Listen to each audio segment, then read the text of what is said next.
जय जिनेंद्र बंधुओं, सारथी सेवा समूह में आप सभी का स्वागत है। मुनि श्री 108 कुंतु सागर जी मुनिराज व एलक श्री 105 सिद्धांत सागर जी का 2020 का चातुर्मास नेहानगर निवासियों को प्राप्त हुआ है। धर्म लाभ हेतु आचार्य गुरुवर 108 विद्यासागर जी मुनिराज द्वारा रचित महाकाव्य मूकमाटी की कक्षा मुनि श्री 108 कुंतु सागर जी मुनिराज द्वारा ली जा रही है। हम आप तक यह कक्षा पहुंचा रहे हैं, जिसे रोज आप सारथी सेवा समूह के फेसबुक पेज या यूट्यूब चैनल पर प्रातः 9 बजे देख सकते हैं।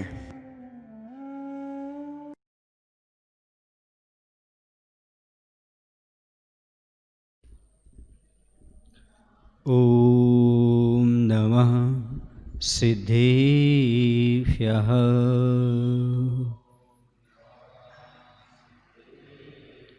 ओम नमः सिद्धेभ्यः।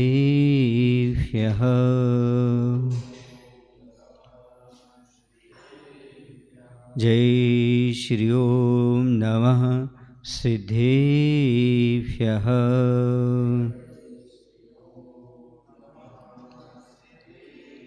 मंगलम भगवान वीरो मंगलम गौतमो गणे मंगलम कुंद कुंदार्यो जैन धर्मोस्तु मंगलम।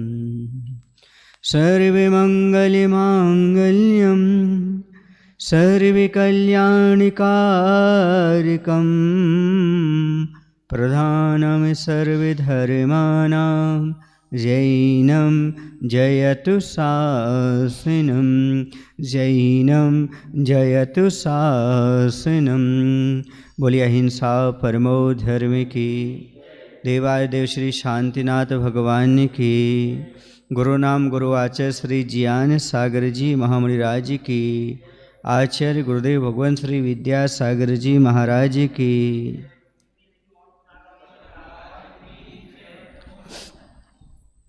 संसार में प्राय करके 3 प्रकार के लोग होते हैं। एक होते हैं योगी, दूसरे भोगी और तीसरे रोगी। यहाँ प्रसंग में तीसरे की बात नहीं हो रही है, भोगी और योगी की बात चल रही है। जो भोगी है वह भी अपने आप को खोना चाहता है, योगी भी अपने आप को खोना चाहता है, लेकिन दोनों में बहुत अंतर है। भोगी जो है ना, भोगों में, स्त्री में, नशा में खोना चाहता है, और योगी जो है वह अपने आप को योग में, त्याग में, आत्म ध्यान में खोना चाहता है। दोनों का परिणाम निकलता है। जो भोगी होता है वह शव के समान दुखी हो जाता है या मृत प्राय हो जाता है, और जो योगी होता है वह शिव, अर्थात आप समझ रहे होंगे, शिव यानी भगवान, भगवान के समान अर्थात सुख संपत्ति को प्राप्त कर जाता है। निजानुभव को करता हुआ वह सद्दत्त का अनुभव कर लेता है, लेकिन यह नशा करता हुआ, भोग भोगता हुआ तन मन धन से दुर्बलता का अनुभव करता रहता है, जबकि वह अध्यात्म में उतरता हुआ आत्मा की शक्तियों को उद्घाटित करता रहता है। यह बात चल रही थी। ध्यान की बात को सुनता हुआ कुंभकार का कुंभ सोचता है कि बड़े बड़े विद्वानों और दार्शनिकों से, तत्वज्ञानियों से भी ऐसी अनुभूति परक पंक्तियाँ प्रायः सुनने को नहीं मिली जो आज अग्नि के मुख से सुनी जा रही हैं। सही बात तो ये है बंधुओं, जो मोक्ष मार्गी हुआ करते हैं, जो आत्मा में लीन होते हैं, वही बता सकते हैं मोक्ष मार्ग क्या है, आत्मा क्या है, आत्मा का ध्यान कैसे किया जा सकता है। भोगी लोग इसका भान नहीं कर सकते, न भान कर सकते हैं। इसलिए बहुत अच्छे से इस बात को समझाया जा रहा है, बताया जा रहा है कि हमारे लिए इस बात को समझने की आवश्यकता है कि हमें हर किसी से अध्यात्म का उपदेश नहीं सुनना चाहिए। यही भी बात यहाँ पर हम निकाल सकते हैं और समझ सकते हैं। अनुभूति परक कोई हो, कोई साधु परमेष्ठी हो, कोई योगी हो, तो उन्हीं से हमें योग की, ध्यान की बात को सुनना चाहिए। मोक्ष मार्ग में क्या कर्तव्य है यह जानना चाहिए। मोक्ष मार्ग कैसा है इसकी शिक्षा ग्रहण करना चाहिए। हर कोई व्यक्ति बता नहीं सकता मोक्ष मार्ग क्या है, आत्मा परमात्मा कैसे बनती है। इसके लिए हमारे लिए किसी विशेष अनुभव परख व्यक्ति से ही ज्ञान लेना चाहिए, अर्थात अनुभूत व्यक्तियों से ही रास्ता चलना चाहिए। जिनके पास अनुभव नहीं है उनसे मात्र शब्द ज्ञान प्राप्त करने से हमें तत्व की उपलब्धि नहीं होगी।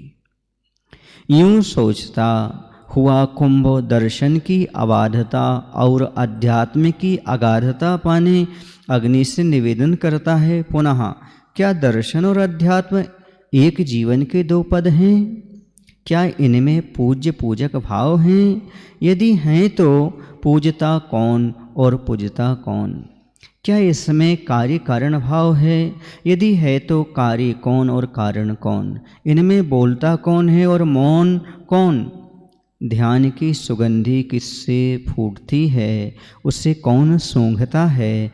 अपनी चातुरी नासा से मुक्ति किससे मिलती है, तृप्ति किससे मिलती है? अब इतनी अच्छी व्याख्या को सुनने के उपरांत कुंभ के मन में जिज्ञासा बढ़ी और उसने पूछा कि दर्शन की गहराई और अध्यात्म की गंभीरता हमें समझना है। और वह निवेदन करता है और कहता है, क्या कहता है अग्नि से, क्या दर्शन और अध्यात्म सिक्के की तरह एक ही जीवन के दो पहलू हैं क्या? जैसे सिक्के के दो पहलू होते ऐसे जीवन के दो पहलू हैं क्या? एक तरफ अध्यात्म और दूसरी ओर दर्शन, ऐसा है क्या? उसके बाद वह पूछता है, क्या इनमें पूज और पूजक का भाव है? यदि है तो कौन पूजता है और कौन पूजता है? यदि कार्य कारण का भाव है तो कौन कार्य है और कौन कारण है? इनमें बोलता कौन है और मौन कौन रहता है? ध्यान का आनंद किससे आता है, उसका अनुभव कौन करता है? मुक्ति और संतुष्टि किससे मिलती है? इन दोनों की मीमांसा सुनने मिले इस युग को बस इन दोनों की मीमांसा सुननी मिले इस युग को। वह कुंभ अग्नि से निवेदन करता है, अब हम जानना चाहते हैं दर्शन क्या चीज़ है और अध्यात्म क्या चीज़ है। आप लोगों ने भी दर्शन और अध्यात्म सुने होंगे। दर्शन एक प्रकार से यदि हम कहें तो विभिन्न मतावलंबियों द्वारा निर्धारित किया जाता है या अपना सिद्धांत होता है, अपनी विचारधारा होती है, उसे दर्शन कहते हैं। जो अपनी विचारधारा हो, अपना सिद्धांत हो, बहुत सारे चिंतक अपनी अपनी विचारधारा रखते हैं, सिद्धांत बनाते हैं, उसे कहते हैं दर्शन। और अध्यात्म किसे कहते हैं? आत्म तत्व की जिसमें मुख्यता हो, अर्थात आत्म तत्व की मुख्यता से जिसमें व्याख्या की गई हो, जिसका वर्णन हो, जिसका कथन हो, उसे अध्यात्म कहते हैं। सबसे आगे आत्मा की बात हो, अध्य आत्मा, सबसे आगे क्या हो? आत्मा हो, उसे अध्यात्म कहते हैं। दर्शन बाहर बाहर रहता है, लेकिन अध्यात्म अंदर की ओर जाता है। दर्शन और अध्यात्म बहुत अंतर है। दर्शन के बिना अध्यात्म रह सकता है, लेकिन अध्यात्म को छोड़कर कभी कोई दर्शन नहीं बन सकता। अध्यात्म एक गहन है, अध्यात्म गहराई में ले जाता है, अंदर डूब करके रत्नों को प्राप्त करने की बात करता है, जबकि दर्शन ऊपर ऊपर तैराता रहता है। समुद्र में तैरेंगे, प्रकृति की सुंदरता देखेंगे, लेकिन डूबेंगे तो रत्न को प्राप्त करेंगे। महत्वपूर्ण तैरना नहीं है, महत्वपूर्ण तो डूब करके अंदर रत्नों को प्राप्त करना है। तो वह पूछना चाहती अग्नि, आखिरकार हमारे लिए किससे आनंद मिलेगा, अध्यात्म से मिलेगा या फिर दर्शन से मिलेगा? कौन हमारे लिए अंदर का अनुभव करा सकता है? मुक्ति और संतुष्टि किससे मिलेगी, आप क्या बताएंगे? कौन कारण है और कौन कार्य है? कारण उसे कहते हैं जिससे उत्पत्ति हो, और कार्य उसे कहते हैं जिसकी उत्पत्ति हो। तो कारण कौन है और कार्य कौन है? कौन पूज्य है, कौन पूजक है? हाँ, ये हमें समझाने की कृपा करिएगा। कौन बोलता है, कौन मौन रहता है, ये सब हमें जानकारी दीजिएगा। बस इन दोनों की मीमांसा सुननी मिले इस युग के लिए। इस पर अग्नि की देशना प्रारंभ होती है। सो सुनो तुम, दर्शन का स्रोत मस्तक है, स्वस्तिक से अंकित हृदय से अध्यात्म का झरना झरता है। दर्शन के बिना अध्यात्म जीवन चल सकता है, चलता ही है, पर हाँ, बिना अध्यात्म दर्शन का दर्शन नहीं। लहरों के बिना सरोवर वह रह सकता है, रहता ही है, पर वह हाँ, बिना सरोवर लहर नहीं। अध्यात्म स्वाधीन नयन है, दर्शन पराधीन उपनयन। दर्शन में दर्श नहीं, शुद्ध तत्व का दर्शन के आसपास ही घूमती है।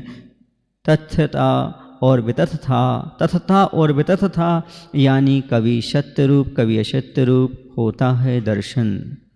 जबकि अध्यात्म सदा सत्य चिद्रूप ही भास्वत होता है। यहाँ पर दर्शन की और अध्यात्म की सुंदर व्याख्या करते हुए आचार्य भगवंत अग्नि के माध्यम से हम सभी तक भेज रहे हैं कि कुंभ की प्रार्थना पर अग्नि की देशना प्रारंभ होती है। सो सुनिएगा, दर्शन और अध्यात्म ना ही एक सिक्के के दो पहलू के समान हैं, ना ही उनमें पूज्य पूजक का भाव है और ना ही कार्य कारण भाव है। दोनों पृथक पृथक अपनी सत्ता लिए हुए हैं। एक से दूसरे की उत्पत्ति नहीं हुई और एक की दूसरा पूजा नहीं करता, और एक सिक्के के दोनों पहलू भी नहीं हैं, बल्कि इनकी अपनी अपनी सत्ता अलग अलग है। दर्शन का जन्म मस्तिष्क से होता है, अर्थात आदमी की जैसी विचारधारा होती है वैसा वह उत्पन्न होता है। जबकि अध्यात्म का जन्म आत्म कल्याण की भावना रखने वाले हृदय से होता है। मस्तिष्क अलग चीज़ है और हृदय अलग चीज़ है। मस्तिष्क में मात्र तर्क वितर्क उठते हैं, लेकिन हृदय में श्रद्धान उत्पन्न होता है, आस्था और विश्वास उत्पन्न होते हैं। इसलिए दर्शन तर्क वितर्क का विषय बन जाता है, लेकिन अध्यात्म श्रद्धान का और आत्मा में डूबने का विषय बन जाया करता है। जैसे लहर के बिना सरोवर रह सकती है, रहता ही है, उसी प्रकार दर्शन के बिना भी अध्यात्म रह सकता है।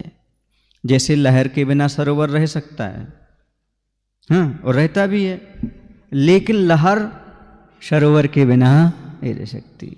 वैसे यहाँ पर है कि दर्शन के बिना भी अध्यात्म रह सकता है, किंतु सरोवर के बिना लहर नहीं होती। उसी प्रकार बिना अध्यात्म ज्ञान के दर्शन भी संभव नहीं है, अर्थात अध्यात्म की अनिवार्यता सिद्ध होती है। जहाँ पर दर्शन है वहाँ अध्यात्म का होना जरूरी नहीं है, लेकिन जहाँ अध्यात्म है, हाँ, निश्चित रूप से दर्शन उसमें आ जाता है। अर्थात कहने का तो लहर और सरोवर, लहर का अर्थ दर्शन और सरोवर का अर्थ है अध्यात्म। अर्थात अध्यात्म अकेला रह सकता है, सरोवर बिना लहर के, ऐसे बिना दर्शन के अध्यात्म रह सकता है, लेकिन लहर सरोवर के बिना नहीं रह सकती। अर्थात अध्यात्म के बिना दर्शन टिक ही नहीं सकता। अध्यात्म स्वतंत्र नेत्र के समान है। नयन माने नेत्र, उपनयन माने चश्मा, ऐनक। चश्मा अलग है और नेत्र अलग है। नेत्र की स्वतंत्रता है, उपनयन की कोई स्वतंत्रता नहीं है। नयन के बिना उपनयन कछु दिखाई नहीं सकत। चश्मा आँख में कुछ दिख रहा हो तो दिखाएगा, लेकिन अध्यात्म आँख के समान है, वह स्वतंत्र है। लेकिन उपनयन परतंत्र है, पराधीन है, चश्मे के समान है। आँख कुछ दिखाए तो चश्मा आगे और आगे बढ़ाए, जब आँख में नहीं दिख रहा तो कैसे करेगा। तो इस प्रकार की व्याख्या यहाँ पर चल रही है। और आगे कह रहे दर्शन में शुद्ध तत्व की बात नहीं, किंतु सत्य और असत्य के आसपास ही दर्शन घूमता रहता है। दर्शन सत्य और असत्य के आसपास घूमता, लेकिन शुद्ध तत्व की बात नहीं कर पाता।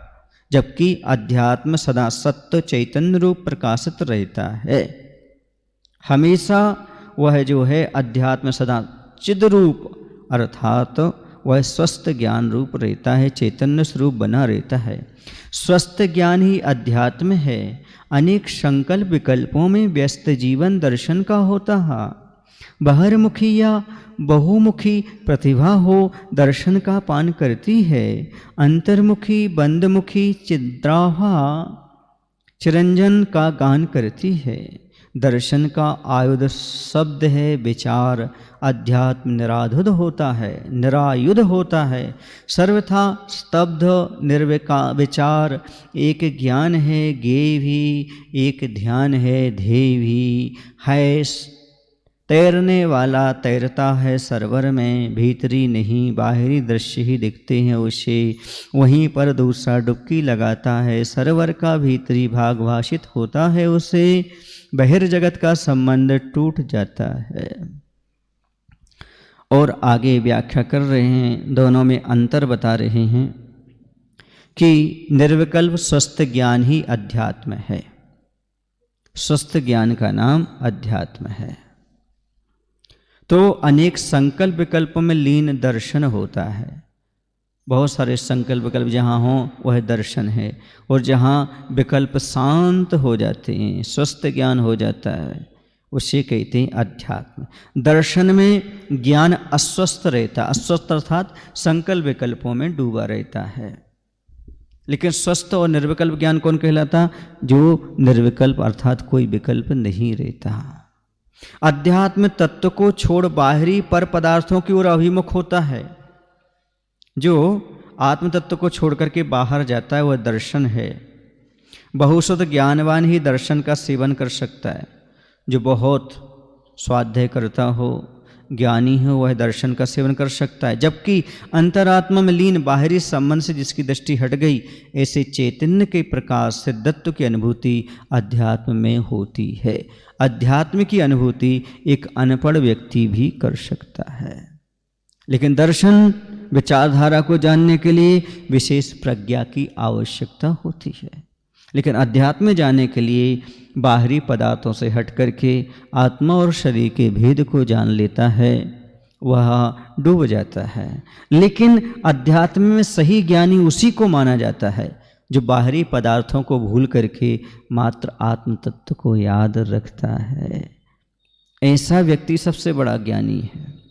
बाकी बहुत सारा ज्ञान रखने वाला ज्ञानी लौकिकता में माना ही जाता है। दर्शन का आयुध, आयुध माने होता है शस्त्र, जिससे वह विजय प्राप्त करता है। तो दर्शन का शस्त्र विचार, सोचना समझना है। तो अध्यात्म में शस्त्र रहित है, विचार शून्य निश्चल होता है। दर्शन ज्ञान है, ज्ञेय अर्थात जानने योग्य भी है। ज्ञान माने जिससे जाना जाए, और ज्ञेय माने जिसको जाना जाए। जिसके द्वारा जाना जाए वो ज्ञान, और जिसको जाना जाए वो ज्ञेय। तो दर्शन ज्ञान भी है और ज्ञेय भी है। जबकि यहाँ पर कह रहे हैं कि अध्यात्म ध्यान है, तो ध्यान योग्य भी है। अध्यात्म ध्यान है और ध्यान योग्य विषय भी है। और कह रहे हैं कि दर्शन उस तैरने वाले व्यक्ति के समान है जो सदा बाहर की ओर ही देखता है। समुद्र में कोई तैर रहा है तो बाहर ही बाहर देखेगा, समुद्र के अंतर क्या है ये मालूम नहीं पड़ेगा। अध्यात्म से डुबकी लेने वाले व्यक्ति के समान है जिसका बाहरी संबंध छूट जाता है और वह सरोवर के भीतरी भाग का ही अनुभव करता है। सीधी बात, जो तैरना है वो दर्शन है और अंदर डूबना है उसका नाम अध्यात्म है। और सहज शब्दों में यदि कह दिया जाए तो स्वाध्याय आदि करना, पढ़ना, तर्क वितर्क उठाना, शंका समाधान करना, ये सब दर्शन है। और सबसे मुक्त होकर के आत्मा में लीन हो जाना, यही सच्चा अध्यात्म है। आचार्य कहते हैं ध्यान डूबना, स्वाध्याय तैरना है, अब तो डूबो। ध्यान डूबना, स्वाध्याय तैरना है, अब तो डूबो। 17 अक्षर की हाइकू है। अर्थात स्वाध्याय कर रहे हो तो तैर रहे हो आप समुद्र में। ये सब दिखाई दे रहा है आपको बाहरी पदार्थ। स्वाध्याय में मन बाहर रहता है, आत्मा बाहर की ओर जाती है जब स्वाध्याय करते हैं तो। जिस विषय का पढ़ रहे हो उस विषय की ओर जाती है। लेकिन ध्यान में आत्मा के अलावा कोई विषय नहीं रहता, इसलिए आत्मा को विषय बना करके लीन हो जाता है वो। इसलिए डूबना कहलाता है। तैरने से रत्न नहीं मिलते, रत्न तो डूबने से मिलते हैं। वैसे ही अभेद रत्नत्रय की प्राप्ति, निर्विकल्प समाधि की प्राप्ति, निश्चय नय की प्राप्ति, निश्चय धर्म की प्राप्ति ध्यान से ही प्राप्त होती है, अंदर डूबने से ही प्राप्त होती है। बाहर बाहर में व्यवहार धर्म चलता रहता है। स्वाध्याय करना सोपयोग है, पुण्य की क्रिया है, व्यवहार धर्म है, जबकि ध्यान करना निश्चय है। पुण्य पाप से दूर हट करके शुद्धात्म तत्व में लीन होना है। इसलिए ज्ञान स्वाध्याय से महत्वपूर्ण है ध्यान, आत्मा में डूबना। यह बात यहाँ पर कही जा रही। वही दर्शन में और वही अध्यात्म में अंतर है। दर्शन तैरना है और अध्यात्म डूबना है। आहा हा हा वाह वाह, कितनी गहरी डूब है यह दर्शन और अध्यात्म की मीमांसा। और कुंभ से मिलता है साधुवाद अग्नि को। कह रहे हैं कि यह सब सुनने के बाद, क्या सुनने के बाद? दर्शन और अध्यात्म की व्याख्या को सुनने के बाद, अग्नि के मुख से अध्यात्म और दर्शन की व्याख्या सुनकर के कुंभ कह पड़ा, आहा हा वाह वाह, कितनी गहरी व्याख्या है यह साधुवाद अग्नि को। साधुवाद का समझते हो? धन्यवाद, शाबाशी देना, ये साधुवाद कहलाता है। फिर क्या अग्नि करती है, क्या बात कहती है? तो कह रहे हैं फिर क्या हुआ सो सुनो, साधुवाद स्वीकारती सी अग्नि और धधक उठी। बाहर भले ही चलता हो मीठी मीठी शीतलता ले ऊषा कालीन बात वो, पर उसका कोई प्रभाव नहीं हवा पर। तापमान का अनुपात बढ़ता ही जा रहा है, दिन में और रात में, प्रताप में प्रभात में कुछ अंतर ही नहीं रहा। रुक रुक कर रुख बदलता काल, इन दिनों कहाँ मिलता है। हवा में काल का विभाजन रुक ही गया है, अक्षुण्ण अखंड काल का प्रवाह है बस। कह रहे हैं अग्नि के मुख से अध्यात्म दर्शन की व्याख्या सुनकर के कुंभ आहा कहता हुआ, बाह करता हुआ और कहता है कितनी आपने अच्छी व्याख्या की, इसके लिए आपको साधुवाद है। फिर क्या होता है? अग्नि साधुवाद को स्वीकार कर और तीव्रता से धधकने लगी। बाहर भले ही प्रातःकालीन शीतल मधुर हवा बह रही है, पर उसका हवा पर कोई प्रभाव नहीं पड़ रहा, क्योंकि अग्नि अब अपनी तीव्र गति पर आ गई। क्योंकि अध्यात्म और दर्शन की व्याख्या करते हुए, शाबाशी पाते हुए अग्नि में जोश आ गया। उसकी उष्णता बढ़ती ही जा रही है। दिन हो या रात, प्रताप हो या प्रभात, भीतर कुछ भी अंतर नहीं रहा। अध्यात्म लीन योगी की तरह, जैसे अध्यात्म योगी लीन हो जाता है, वैसे ही वह भी अध्यात्म में लीन, कुछ प्रभाव नहीं। योगी कैसे होते हैं? स्वदेह मपि न अवैति योगी योग परायणा। जो योग में परायण योगी होते हैं वह अपने देह का भी भान नहीं रखते, अर्थात शरीर का ध्यान भूल जाते हैं। योग में परायण, अब शरीर को भूल गए तो कहाँ ठंडी, कहाँ गर्मी, कहाँ बरसात, कहाँ दंश मशक, अर्थात कहाँ मच्छर का काटना सब भूल गए वो।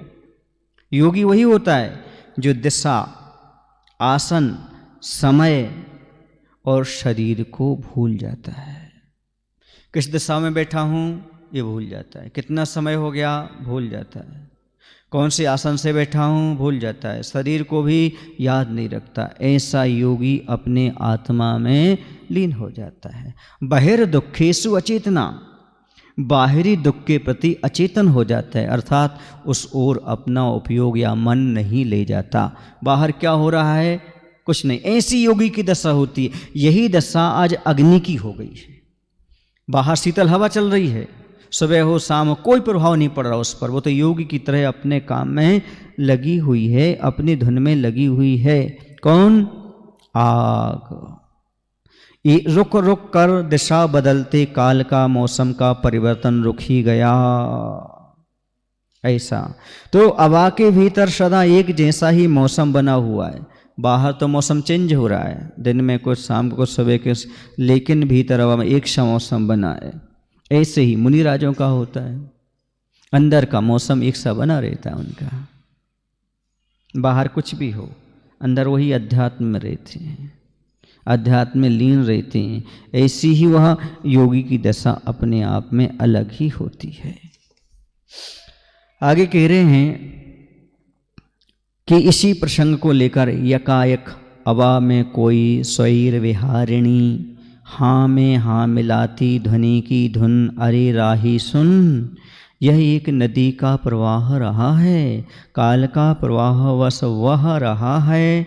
लो बहता बहता कह रहा है कि जीव या पुद्गल का यह जीवन पल पल इसी प्रवाह में बह रहा, बहता जा रहा है। यहाँ पर कोई भी स्थिर ध्रुव चिर न रहा, न रहेगा, न था। बहाव बहना ही ध्रुव रह रहा है। सत्ता का यही बस रहस्य रहा जो विहंस रहा है। अब आगे थोड़ा सा चिंतन में परिवर्तन आता है। क्यों? क्योंकि काल का परिवर्तन चल रहा है, प्रवाह चल रहा है। तो उपरोक्त प्रसंग को देख करके हवा के भीतर बहने वाली हवा से ध्वनि निकलती है। जो हवा है कहाँ पर है? भीतर, हवा के भीतर बहने वाली जो हवा है उससे ध्वनि निकल रही है कि काल का प्रवाह नदी प्रवाह की तरह सदा बहता रहता है। अर्थात जैसे नदी का पानी रुकता नहीं, कल कल करके सीधा बढ़ता जाता है, वैसे ही काल भी, समय भी एक क्षण के लिए किसी का इंतजार नहीं करता, कभी रुकता नहीं। समय का महत्व क्यों है? उसमें 3 विशेषताएं हैं। समय में कौन सी 3 विशेषताएं हैं? पहली विशेषता है समय कभी रुकता नहीं, बीतता जाता है। दूसरी विशेषता है बीता हुआ समय कभी लौटता नहीं। तीसरी विशेषता है वह कभी किसी का इंतजार नहीं करता। Time and tide wait for none, अर्थात समुद्र की लहरें और समय कभी किसी का इंतजार नहीं करते। ऐसे विद्यासागर की लहरें भी कभी किसी का इंतजार नहीं करती, निरंतर बढ़ते जाते हैं, निरंतर अपने गतिमान बनाए रखते हैं अपने आप को। किसी का इंतजार नहीं करना, लौट कर नहीं आना।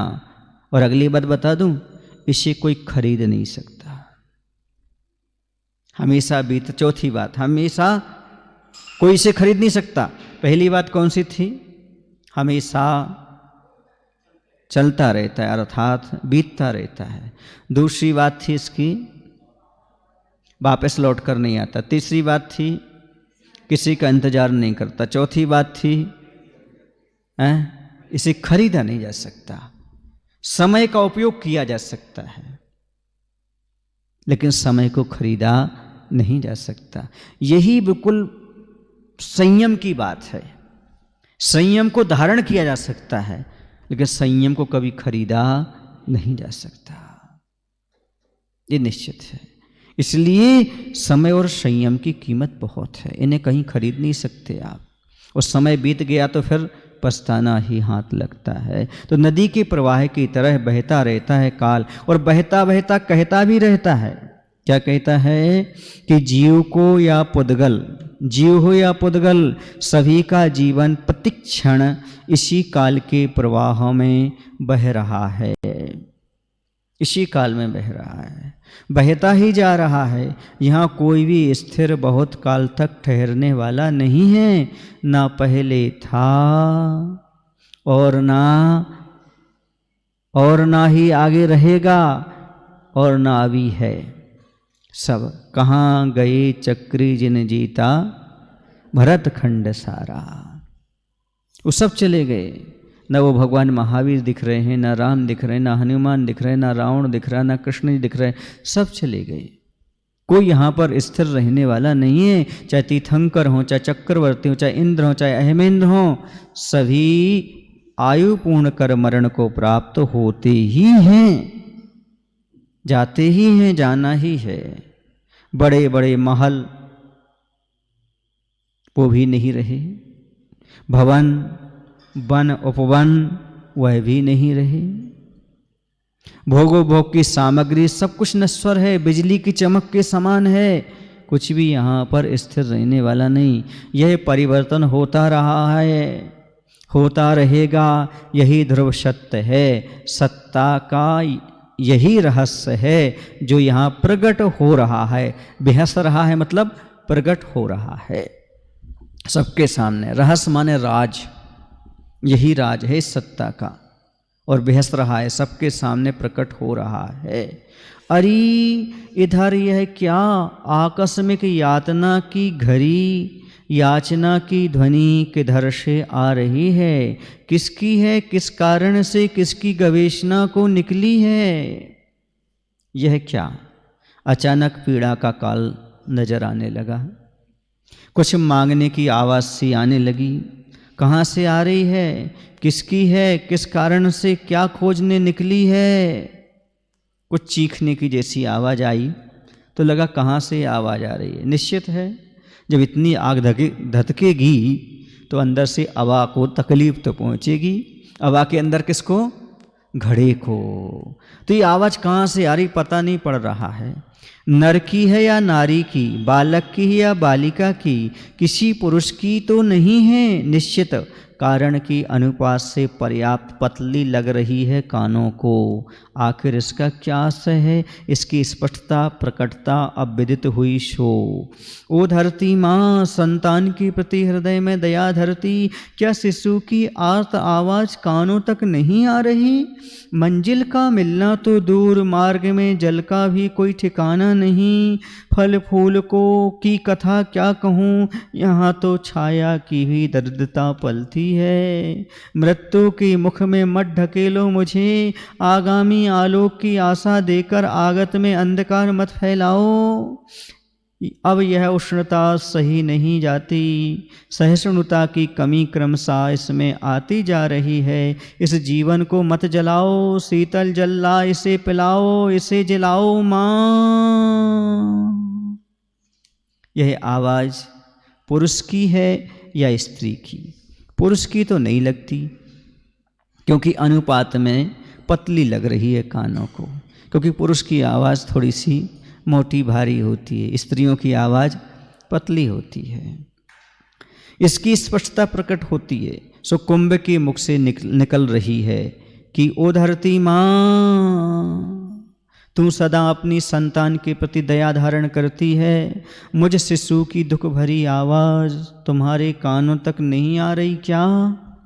मंजिल मिलना तो दूर, मार्ग में जल भी नहीं मिल रहा है। फल फूल की क्या अपेक्षा रखूं।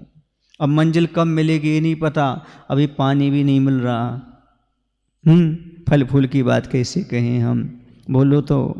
क्योंकि तपस्या के मार्ग में ये सहना ही होता है। मैं अपनी अनुभूत बात बताऊं, जो हमारी दीक्षा हुई, दीक्षा के उपरांत अब अनुभव तो था नहीं अंजलि में आहार कैसे लेते हैं।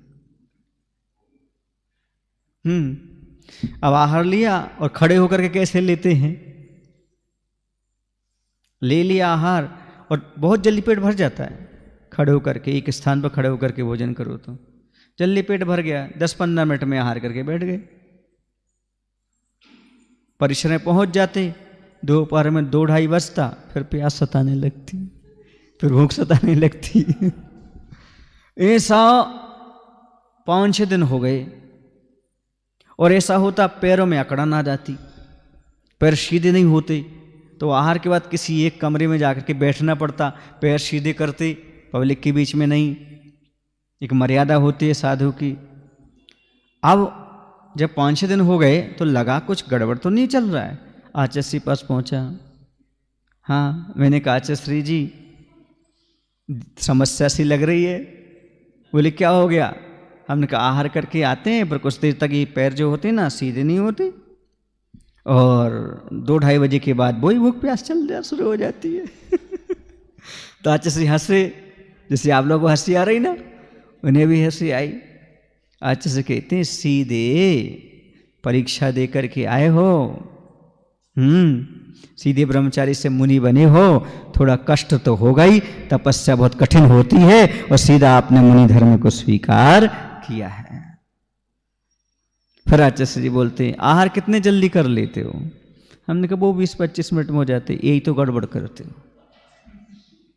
अब शांति से खड़ा रहा करो और आराम से चबा चबा करके पानी लिया करो। ये मत समझो पेट भर जाओ, पेट भर गया, नहीं, आराम से दीर्घ सांस लेते हुए आराम से लिया करो, ताकि वह भोजन स्टोमक से नीचे निकलेगा, उतरेगा, फिर उसके बाद फिर थोड़ा सा भोजन लेना। ऐसे थे पानी, एक एक बूंद की कीमत है, आराम से पानी लेना। और सुनो, रोटी को पीना और पानी को खाना, क्या शिक्षा दी? कैसे? ऐसे रोटी को इतना चबाना कि बिल्कुल पानी जैसी लिक्विड हो जाए, फिर उसको अंदर ले जाना। और पानी को सीधा नहीं लेना जैसे आजकल लोग लेते हैं ना, गड़र गड़र गड़र, ये नहीं, लाला रस से स्पर्श होना चाहिए। जो लार होती ना अंदर, उस लार से पानी अच्छे से स्पर्श हो, ऐसा करके चबा कर लेंगे तभी वह पचेगा। आज पानी क्यों नहीं पचता? क्योंकि पानी कैसे पीते हो? बोतल से पीते हो या गिलास से, ऐसा गड़ गड़ गड़ गड़ गड़ गड़, स्पर्श होते ही नहीं, न जिब्बा से स्पर्श होता न लार से, तो वह पानी पचता नहीं है। समझ में आ रहा है ना? बड़े आराम से मुख में रख करके। फिर आचार्य ने बताया यदि करेला को आप 32 बार चबाओगे वो भी मीठा लगने लगेगा। कितनी बार चबाओ, लेकिन आपके लाला रस से वो घुलेगा मिलेगा तो उसमें भी मीठापन आ जाएगा। अर्थात 32 बार एक गिलास को चबाना चाहिए। तब वह क्यों?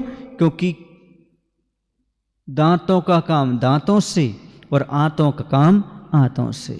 यदि दांत का काम आंतें करने लगी तो आंतें तो समाप्त हो जाएंगी। फिर इसलिए फिर हमने ऐसा ही किया, गुरु महाराज के निर्देश से आराम से, फिर सब ठीक हो गया। क्योंकि समस्या का समाधान कहाँ जाए? वही दुनिया में रोग है तो उसका निदान है, कोई समस्या है तो समाधान है, और कोई भक्त है तो उसका भगवान है। खोजो मिलेगा। ऐसी स्थिति अवे के अंदर घड़ों की हो रही है। क्योंकि शुरुआत में जब तपस्या आती है तो शरीर में विकलता आए बिना रह नहीं सकती, आकुलता होती ही होती है। ये मैंने अनुभव की बात बताई। मैंने अभी कहा था आपको मोक्ष मार्ग कैसा होता है, ये अनुभवी ही बता सकता है जो मोक्ष मार्ग पर चल रहा है। ये आप नहीं जान सकते, आप नहीं बता सकते कैसी स्थिति घटित होती है उस समय मोक्ष मार्ग में, और कैसा अपने आप त्याग हो जाता है मोक्ष मार्ग में। वो कभी बताएंगे कैसे अपने आप त्याग हो जाता, ना करते हुए भी कैसी परिणति हो जाती है और कैसी स्थिति परिस्थिति बन जाया करती है। तो यहाँ पर यही बात हो रही है कि यहाँ तो पानी तो मिल नहीं रहा है, फल फूल की अपेक्षा कैसे करें? वह कुंभ कहता है यहाँ तो छाया की भी गरीबी दिख रही है। अर्थात यहाँ छाया भी नहीं मिल रही, पानी दूर, फल फूल तो और दूर, छाया भी दिखाई नहीं दे रही। कहते ना थोड़ी ठंडी हवा छाया मिल जाए तो ठीक है, नीर ना सही समीर ही हो, प्यास कुछ तो बजे। उपवास वगैरह रहते ना, उस समय पानी ना मिले लेकिन ठंडी ठंडी हवा चल जाती है तो भी थोड़ा सा सुकून सा मिल जाता है शरीर के लिए, पेट के लिए। उपवास में होता है कि नहीं होता है? होता है। तो यही यहाँ पर बात कही जा रही है, छाया तक नहीं है, हम कैसे कहें। और कह रहे हैं मंजिल की तो अभी बात दूर सी लगती है। हे माँ, मुझे मृत्यु के मुख में न ढकेलो, भविष्य में प्रकाश मिलेगा, ऐसी आशा देकर जीवन में अंधेरा ना फैलाओ। देखो ना, जब ज़्यादा कष्ट आते हैं तो आदमी की आस्था पर ठेस पहुंचने लगती है। यही तो परीक्षा है, और यही परीक्षा में पास हो गए तो समझो पास हो, वरना तो आपके पास भर है, पास होने का उससे क्या होता है। तो परीक्षा की घड़ी है। अब यहाँ पर मन में आकुलता विकलता नहीं होना चाहिए। अब यह उष्णता सही नहीं जा रही, सहनशीलता की धीरे धीरे कमी आती जा रही है। इस जीवन को जलाओ मत, अब तो ठंडा जल पिलाकर जीवन दान दो इसे माँ। जीवन दान मांग रही है। कहने का तात्पर्य है कि सहनशीलता की कमी आ जाती है। क्यों? क्योंकि जब कर्म नजरा की सोचते हैं पर काया की नजरा होने लगी। काया समझते हो? शरीर ही जब सूखने लगे और छूटने जैसा लगने लगे तब लगता है अब सहनशीलता, अब कहाँ तक सहन करें, अब कहाँ तक सहन करें, ऐसी स्थिति हो जाती है। इसलिए वह कुंभ कह रहा है मेरे जीवन को अब मत जलाओ, अब तो ठंडा ठंडा जल पिलाओ। जब धरती माँ की ओर से आश्वासन आशीर्वचन भी नहीं मिले, तब कुंभ ने कुंभकार को स्मरण में ला कहा, क्या त्राण के सबके सब धाम कहीं प्रयाण कर गए? प्रयाण माने चले गए। कुंभ के कारक और पालक होकर आप भी भूल गए इसे। अब ये प्राण जलपान बिन सम्मान नहीं कर पाएंगे किसी का, यानी इनका प्रयाण निश्चित है। ये अग्नि परीक्षा नहीं दे सकते। अब कोई प्रतिज्ञा छोटी सी भी मेरू सी लग रही है इन्हें। आस्था अस्त व्यस्त सी हो गई, भावी जीवन के प्रति उत्सुकता नहीं सी रही। अफसोस कि अब सोच रहा हूँ अपनी प्यास बुझाए बिना औरों को जल पिलाने का संकल्प मात्र कल्पना है, मात्र जल्पना है। जब हम वर्तमान में स्वयं दुखी हैं तो आगे किसको सुखी करेंगे? हम तो पहले सुखी हो नहीं पा रहे, हम दूसरे को सुखी कैसे करेंगे? तो कल्पना मात्र लग रही है। याचना सुन करके धरती माँ से याचना की किसने? कुंभ ने। तो धरती माँ कुछ नहीं बोली, ना आश्वासन दिया और ना आशीर्वाद की कोई वचन कही, क्योंकि आश्वासन और भाषण एक इनके लक्षण है नेताओं के। मोक्ष मार्ग के नेता के नहीं, राजनीति के नेता के दो लक्षण हैं, हमेशा आश्वासन और भाषण। हम ऐसा कर देंगे, हम ऐसा कर देंगे, हम ऐसा कर देंगे, आश्वासन और भाषण, खूब अच्छे लेक्चर देना, ऐसा। हाँ, अनपढ़ था एक नेता, उसे लिख कर दे दिया गया, हर चीज़ को बड़ा चढ़ा कर बोलना। मैं थोड़ा सा लिख कर तो मैं स्पीच दे रहा हूँ, इसको बड़ा देना थोड़ा सा। वहाँ खड़ा होगा माइक पर और बोला, हे नगरवासियों, हे देशवासियों, मैं आपके नगर को, आपके देश को स्वर्ग बना दूंगा। अब बढ़ाना था, उसने बोल दिया आप सभी को स्वर्गवासी बना दूंगा। समझ में आया ना? ये होता है अनपढ़ के कारण। दूसरे घिसी पिटी बातें बोलने से स्थिति होती है। तो यहाँ पर कह रहे नेता का काम है भाषण देना और आश्वासन देना। माँ नहीं, मोक्ष मार्ग में आश्वासन और भाषण नहीं दिया जाता। यहाँ तो प्रैक्टिकली सत्य की धरातल पर ही चला जाता है। जो सत्य है तो है। मोक्ष मार्ग में मैं हूं ऐसा नहीं कहा जाता, नहीं, बढ़ना तो तुम्हारे लिए ही होगा, क्योंकि सेल्फ डिपेंड है मोक्ष मार्ग। हम निमित्त बन सकते हैं लेकिन जबरन आपको चला नहीं सकते। याचना सुनकर भी जब धरती माँ की ओर से कोई आश्वासन और आशीर्वाद के वचन नहीं मिले तो कुंभ ने कुंभकार को स्मरण में ला कहा। अब देखो धरती माँ सुन नहीं रही है तो किसने निर्माण किया उसका? कुंभकार ने। वही उसका मतलब कारक है, कारक माने बनाने वाला, पालक माने उसकी संरक्षण करने वाला है। तो वह कुंभकार को याद करता है, क्या रक्षा के सभी स्थान आश्रय कहीं दूर चले गए हैं? अर्थात इस संसार में कोई रक्षा का स्थान, कोई शरण का स्थान नहीं बचा क्या? यह कौन कह रहा है? घड़ा कह रहा है। अब किससे कह रहा है? कुंभकार से कह रहा है। चलो आपको इतना तो ज्ञात हो गया, थोड़ा थोड़ा मालूम पड़ गया। थोड़ा ही तो मालूम पड़ना है, फिर तो अपने आप सब पूरा उद्घाटन होता चला जाता है। तो कह रहे हैं कि क्या सारे आश्रय कहीं दूर चले गए? कुंभ के कर्ता और पालक होकर भी आप इसे भूल गए हैं क्या? बिना जल ग्रहण किए अब मेरे प्राण किसी का भी सम्मान नहीं कर पाएंगे, यानी शरीर से बाहर निकल जाएंगे, किसी का सहारा नहीं बनेंगे। उज्ज्वल भविष्य की कोई इच्छा नहीं रही, ये प्राण अब अग्नि परीक्षा नहीं दे सकते। ये सारी सारी बातें, सारा का सारा दुखड़ा वह अपनी बात कहना चाहिए अपने पालक से, अपने कारक से, कुंभकार से कह रहा है। और क्या कह रहा है कि छोटा सा नियम संकल्प भी सुमेरु पर्वत जैसा बड़ा और कठिन लगने लगा, मेरी श्रद्धा भी अस्त व्यस्त हो गई और डगमगाती हुई लग रही है। अपनी प्यास बुझाए बिना दूसरों की प्यास बुझाना एक कल्पना सा और जल्पना सा। जल्पना समझते? जल्प माने होता कहना, बोलना, अर्थात जल्पना अर्थात मात्र वचनों की अभिव्यक्ति, जल्प माने होता बोलना।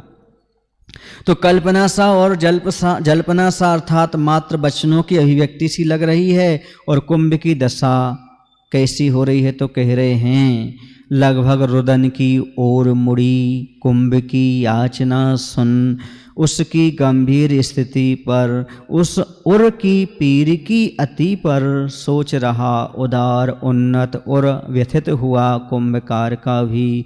और कुंभ में धैर्य के प्राण फूंकने उसकी क्षुधा तृषा के वारण हेतु कुछ भोजन पान लेकर अवा की ओर उद्यत हुआ कि तभी कुंभकार की गहरी निद्रा टूट गई और वह स्वप्न की मुद्रा छूट गई। यह सब होने के बाद ऐसा लगा जैसे अब घड़ा रोने वाला ही हो। क्यों? क्योंकि इतना कष्ट हो गया। अब रोने की दशा होने लगी तो उदार हृदय कुंभकार कुछ गंभीर हो, कुंभ के हृदय की पीड़ा दूर करने हेतु कुंभ में धीरज धारण करने की क्षमता प्रकट हो, उसकी भूख प्यास मिटाने हेतु कुछ भोजन पानी लेकर अवा की ओर पहुंचता है कि कुंभ का जो गहरी नींद में सोया हुआ था उसकी नींद टूटती है और उसकी स्वप्न दशा छूट जाती है। अर्थात ये सब स्वप्न में देख रहा है कौन? कुंभकार। वास्तविकता नहीं है कि घड़ा रो रहा हो या घड़ा की ऐसी बात हो। समझ गए ना? अर्थात आप लोग भी ऐसी परिकल्पना करते रहते हो, मोक्ष मार्ग में ऐसा होगा तो क्या होगा, ऐसा होगा तो क्या होगा। समझ गए ना? ये स्थिति हो जाती है। तो यह अब आग लगेगी तो हो सकता है गुरु महाराज को कभी कभी लगता है इसे कष्ट तो नहीं हो रहा, तकलीफ तो नहीं हो रही, कैसा हो रहा है। ऐसा गुरु के अंदर कल्पनाएं चलती रहती हैं, जैसे अभी कल्पना या स्वप्न चल रहा है किसके अंदर? कुंभकार के अंदर। वैसे जब चाहे मन चाहे स्वप्न कहाँ दिखते हैं, तभी तो प्रथम स्वप्निल दशा पर शिल्पी को हंसी आई, फिर उसकी आंखें गंभीर होती गईं। जिन आंखों में अतीत का ओझल जीवन ही नहीं, आगत जीवन की स्वप्निल सा धुंधला धुंधला सा तैरने लगा और भावी संवाहित संकिल सा कुछ कुल मिलाकर सब कुछ धूमिल धूमिल सा बोझिल सा झलकने लगा। कह रहे हैं भावी संभावित संकिल सा कुल मिलाकर सब कुछ धूमिल धूमिल सा बोझिल सा झलकने लगा। जब चाहे मन चाहे स्वप्न कहाँ दिखते हैं। हम जब चाहें तब स्वप्न नहीं आता, और जैसा हम चाहें वैसा स्वप्न भी नहीं दिखता ही। तभी स्वप्न की दशा पर प्रथम तो शिल्पी को हंसी आई। क्यों? क्योंकि ना तो कुंभ रो रहा है, ना उसे कोई जलन महसूस हो रही, ना तकलीफ हो रही है। ये तो मात्र सपने में ही देख रहा, ना उसने धरती से निवेदन किया है और ना कुंभ को कोई तकलीफ है, वह तो सब सहन कर रहा है। ये तो स्वप्न में देख रहा था कुंभकार, ऐसी स्थिति बन रही है। फिर उसकी आंखें गंभीरता से भर आईं। पहले हंसी भी आई अपने स्वप्न पर गंभीरता से आंखें भर गईं। जिन आंखों में पुराना बीता हुआ जीवन ही नहीं किंतु भावी भविष्य भी स्वप्न सा लगने लगा। और कुंभ का भविष्य क्या होगा, अच्छा या बुरा, यह शंका कुंभकार के मन को भारी कर रही है। यह सब सुनने के बाद आगे घड़े का भविष्य क्या होगा, भूत और भावी की बात तो है, पर यहाँ पर ये बात कही जा रही है कि भावी जीवन स्वप्न सा लगने लगा अब उससे। क्यों? पुराना बीता हुआ जीवन तो ठीक, लेकिन आगे का क्या कैसा होगा, भविष्य को लेकर चिंता। सही बात है, सही पिता वही है जो बच्चों की चिंता करे, और सही गुरु वो है जो शिष्यों की भविष्य की चिंता करे। भविष्य की चिंता तो होती है, आगे कैसे क्या होगा और क्या नहीं होगा, यही चिंता यहाँ पर आ गई। और कह रहे हैं ये सब चिंता आने के बाद ऐसा होता है कि संध्या वंदन से निवृत्त हो कुंभकार ने बाहर आ देखा, प्रभात कालीन सुनहरी धूप दिखी धरती के गालों पर।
तो प्रातःकालीन की बात यहाँ पर आ जाती है कि प्रातःकालीन प्रभु प्रार्थना को पूर्ण करके कुंभकार ने बाहर आ प्रांगण में देखा चारों ओर प्रभातकालीन सुनहरी धूप फैलने जा रही है। प्रत्युष काल में भी उसका मन उतावला हो रहा है। किसका हो रहा उतावला? कुंभकार का। आज अबा को खोलकर देखना है। उसने सोचा हम अबा को खोल करके देखेंगे, उसका अवलोकन करेंगे। तो संध्या वंदन से निर्वृत्त हो कुंभकार ने बाहर आ देखा। प्रभातकालीन सुनहरी धूप दिखी, धरती के गालों पर ठहर ना पा रही है जो उषा काल से पूर्व प्रत्युष से ही उसका और उतावला हो उठा है। आज अबा का अवलोकन करना है उसे, क्योंकि प्रत्युष वेला समझते हो हैं, बहुत सुबह उसे आज अबा को खोलकर देखना है। और क्या कह रहा है अबा को खोलकर? कुंभ ने अग्नि परीक्षा दी और अग्नि परीक्षा ली गई। 100% फल की आशा ही नहीं, पूर्ण विश्वास है, फिर भी मन को धीरज कहाँ और कब? विपरीत स्वप्न जो दिखा, अपनी ओर बढ़ते शिल्पी के चरण दे। कुंभ की ओर से स्वयं अबा ने कहा, हे शिल्पी महोदय। अब कह रहे हैं उसे आशंका थी ही, सो कुंभ ने अग्नि परीक्षा दी। उसने सोचा मुझे अब अबा खोलकर देखना है। कुंभ ने अग्नि परीक्षा दी और अग्नि ने कुंभ की परीक्षा ली। 100% सफलता का विश्वास है, फिर भी विपरीत स्वप्न दिखने से मन को धीरज नहीं हो रहा है। विश्वास है कि परीक्षा में घड़े कैसे होंगे? निखर के आए होंगे, सफल हुए होंगे, लेकिन फिर भी ये स्वप्न आने से धीरज नहीं रहा। तो अपनी ओर बढ़ते शिल्पी के कदमों को देखकर कुंभ की ओर से अबा बोलता है कि हे शिल्पी महोदय। अब अबा भी अपनी बात रख रहा है। अग्नि देख ली, कुंभ की बात हो गई, अब अबा भी अपनी बात रखता है। हवा के बाद अबा भी अपनी बात रखता है और क्या कहता है? स्वप्न प्रायः निष्फल ही होते हैं, इन पर अधिक विश्वास हानिकारक है। जो स्वप्न होते हैं वो बेकार होते हैं, उनका कोई फल नहीं होता प्रायः करके। इसलिए इन पर विश्वास मत करो। इन पर विश्वास करोगे तो हानि ही आपको उठाना पड़ेगी। 100 यानी अपना यानी पालन संरक्षण और न यानी नहीं। जो निज भाव का रक्षण नहीं कर सकता वह औरों को क्या सहयोग देगा? अतीत से जुड़ा मीत से मुड़ा बहु उलझनों में उलझा मन ही स्वप्न माना जाता है। जागृति के सूत्र छूटते हैं स्वप्न दशा में। आत्म साक्षात्कार संभव नहीं, तब सिद्ध मंत्र भी मृतक बनता है। अब यहाँ पर स्वप्न की व्याख्या हो रही है। स्वप्न क्या चीज़ है? स्वप्न किसे कहते हैं? तो कह रहे हैं प्रायः स्वप्न निष्फल ही होते हैं, उनका कुछ भी फल नहीं होता। इस पर अधिक विश्वास करना हानिकारक है। 100 यानी होता अपना, पा यानी पालन संरक्षण, है ना मन नहीं। जो स्वयं अपना संरक्षण ना कर सके उसका नाम स्वप्न है, क्योंकि नींद खुलते ही वो भाग जाता है, उसका संरक्षण हो ही नहीं पाता। इसलिए जो स्वयं अपना संरक्षण ना कर सके उसका नाम क्या है? स्वप्न है। अब आप सोच लो, जो अपनी ही सुरक्षा नहीं कर सकता, अपने भावों का ही रक्षण नहीं कर सकता, वह स्वप्न दूसरों की क्या रक्षा करेगा? क्या सहयोग देगा? नहीं। फिर स्वप्न क्या है? भूतकालीन संकल्प विकल्पों में, अतीत माने भूतकालीन, संकल्प विकल्पों में डूबा, और मीत माने अपने प्रिय वस्तु से बिछड़ा, अनेक प्रकार की उलझनों में उलझा मन ही स्वप्न का रूप धारण करता है। सुन लो, आप लोग बहुत उलझ जाते हो, हमें ऐसा स्वप्न आया, हमें वैसा स्वप्न आया, महाराज स्वप्न का क्या फल है? तो आचार्य कहते हैं प्रायः स्वप्न सही नहीं होते, इनसे कोई विशेष फल नहीं मिलता। इन्हें विश्वास करोगे तो हानि ही उठाओगे। दूसरी बात, जो स्वयं अपना संरक्षण न कर सके उसका नाम स्वप्न है। और जो भूतकालीन संकल्प विकल्पों में डुबा दे, आपको भूतकाल में ले जाए, यानी भूत बना दे आपको भूतकाल में ले जा करके, और अपनी प्रिय वस्तु से छुड़ा दे, अर्थात वर्तमान गायब हो जाए, और अनेक प्रकार की उलझनों में उलझा दे, ऐसी मन की दशा को स्वप्न कहते हैं। स्वप्न दशा में जागृति छूट जाती है, आत्म साक्षात्कार अर्थात सम्यक दर्शन में कारण भी नहीं हो पाता, क्योंकि सोता हुआ व्यक्ति कभी सम्यसन प्राप्त नहीं करता। जागृत अवस्था हो तभी, स्वप्न में सम्यसन प्राप्त नहीं होता। हाँ, यदि आपको पहले प्राप्त हो गया तो रह सकता है, लेकिन प्राप्त तो नहीं हो सकता। और सिद्ध मंत्र भी अकार्यकारी हो जाते हैं, तो सिद्ध मंत्र भी कोई कार्य नहीं करते यदि स्वप्न दशा बनी हुई हो तो। यूं अवा की आवाज सुनता सुनता अब वो शिल्पी अवा के और निकट आया, पर कहाँ सुनी जा रही है कुंभ की चीख, कहाँ मांगी जा रही है कुंभ से भीख। यूं अवा की बात सुनकर के शिल्पी अवा के निकट पहुंचता है, ना कोई चीख, ना कोई भीख, ना कोई यातना, कुछ नहीं, ना ही कुंभ की यातना, ना ही कुंभ की याचना, मात्र वह वहाँ तक कहाँ है प्यास से पीड़ित प्राण, वह शोक कहाँ, वह रुदन कहाँ, वह रोग कहाँ, वह बदन कहाँ, और वह आग का सदन कहाँ, जो इन कानों ने, आँखों ने और हाथों ने सुने देखे छुए थे स्वप्न में। अक्षर सा स्वप्न असत्य निकला, स्वप्न का घातक फल टला। ना तो वहाँ पर कोई चीख है, ना कोई भीख है, ना कोई यातना पीड़ा है, ना मांग है, ना प्यास से पीड़ित प्राण है, ना शोक है, ना रोग है, ना रोता हुआ मुख है। वह तकलीफ भरा दृश्य कुछ भी तो नहीं जो स्वप्न में इन आँखों ने देखा था, कानों ने सुना था और हाथों ने छुआ था। स्वप्न का फल पूर्णतः गलत निकला, स्वप्न का घातक फल टला, ऐसा शिल्पी समझ गया। आप भी स्वप्न से उठो, सत्य के धरातल आओ, धरातल पर आओ। बोलो महावीर भगवान की जय। आचार्य विद्यासागर जी महाराज जी की।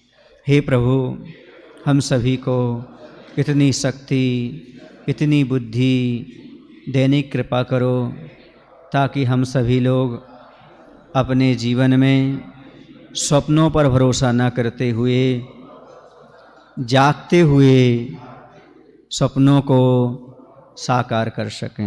नमो श्री भगवान, नमो श्री भगवान।